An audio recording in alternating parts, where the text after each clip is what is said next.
आज मैंने अपनी किचन में बम्बई मटन करी बनाई है। ये बहुत ही मज़ेदार बनती है। आप इसे बनाइएगा ईद के ऊपर, ख़ास तौर पर गर्मी है, कोरमा वगैरह ये खाने को ज़रा दिल नहीं करता, तो ये लाइट सी रहती है। आप इसे ज़रूर बनाइएगा और अपने ईद मेन्यू में शामिल कीजिएगा। तो चलिए हम शुरू करते हैं इसे बनाना। इसके लिए हमें क्या क्या चाहिएगा मैं आपको बताती हूँ। बम्बई मटन करी के जो आज़ा हैं वो ये हैं।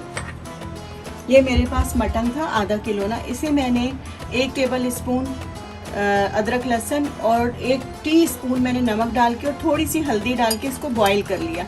आप चाहें तो ईद पे बनाना तो आप ऐसा करें कि इसको कल ही, एक दिन पहले ही इसको बॉईल करके रख दें। इसको बनाना इंतहाई आसान हो जाता है क्योंकि गल चुका होता है ये काफ़ी हद तक। ये देखिए, ये मेरे पास चॉप किया हुआ 2 मीडियम साइज़ प्याज है, लेकिन मैं इसे पूरा नहीं डालूंगी, कोशिश करूँगी कि इसमें से कुछ बचा लूँ।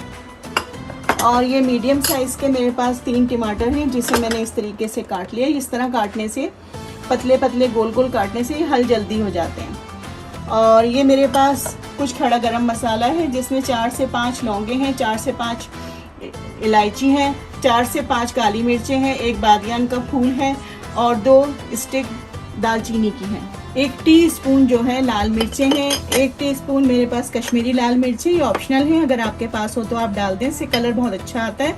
अगर नहीं हो तो ना डालें। और ये मेरे पास 1 टीस्पून काली मिर्चें हैं। ये मेरे पास पिसा हुआ नारियल है जो पाउडर की शक्ल में मिलता है, 1 टेबल स्पून भर के। ये देखिए मेरे पास ये पिसा हुआ नारियल है, ये इस तरीके का पाउडर फॉर्म में मिलता है।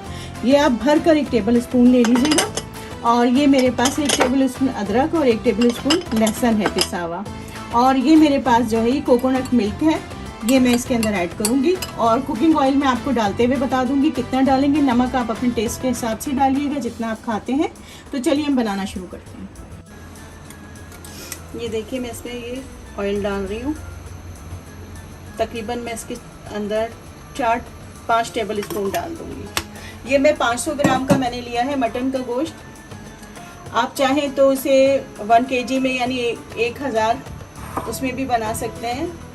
ये मेरे पास 500 मिलीग्राम है। आप जो है ये आधा किलो कहते हैं इसको, आप इसको किलो में बनाएंगे तो अब ये सारी चीज़ें डबल कर दीजिएगा। ये मैं सबसे पहले खड़ा मसाला ऐड कर दूंगी इसमें, हल्का हल्का इसका अरोमा निकल है।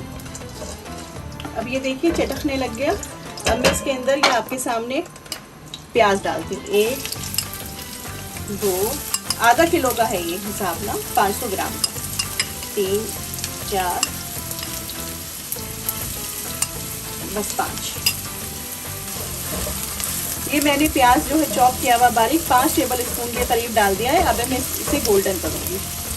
तो देखिए ये हल्की हल्की गोल्डन होना शुरू हो गई है। थोड़ा सा और ये इसका कलर डार्क आ जाए तो मैं बाकी इंग्रेडिएंट्स इसमें डालती हूँ। अब मैं इसके अंदर ये लहसुन अदरक ऐड कर दूँगी। अब मैं इसमें थोड़ा सा पानी ऐड करूँगी ताकि हमारा प्याज जले ना। अब मैं इसका फ्लेम मीडियम लो पे कर दूँगी। लहसुन अदरक हमारा भुन गया है। ये मैंने लाल मिर्चें डाल दी। कश्मीरी लाल मिर्च मैंने 1 टीस्पून डाली है। 1 टीस्पून मैंने काली मिर्च ऐड कर दी। थोड़ा सा पानी ऐड कर दूँगी ताकि मेरा मसाला जले ना। अब ये मेरे पास 3 मीडियम साइज़ के टमाटर थे, गोल गोल मैंने काटे थे ताकि गलने में आसानी हो। ये मैंने ऐड कर दूंगी।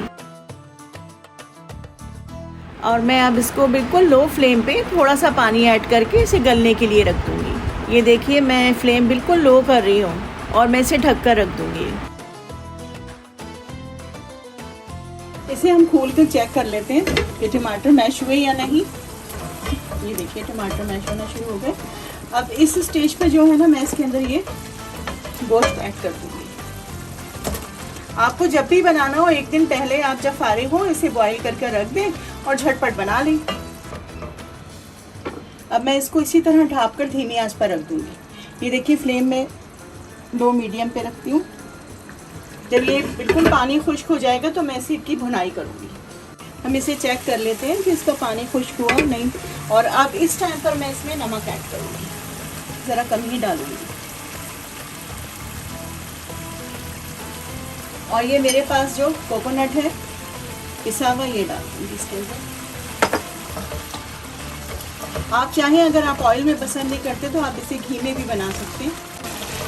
ये देखिए गोश्त कितना अच्छा कर लिया है।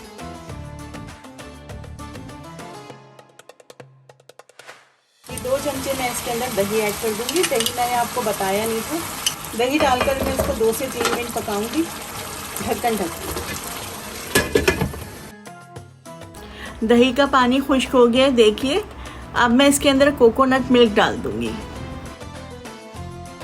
अब मैं इसको ढककर 4 से 5 मिनट तक पकाऊंगी। चलिए इसे चेक कर लेते हैं हम। ये देखिए इसने ऑयल छोड़ दिया है।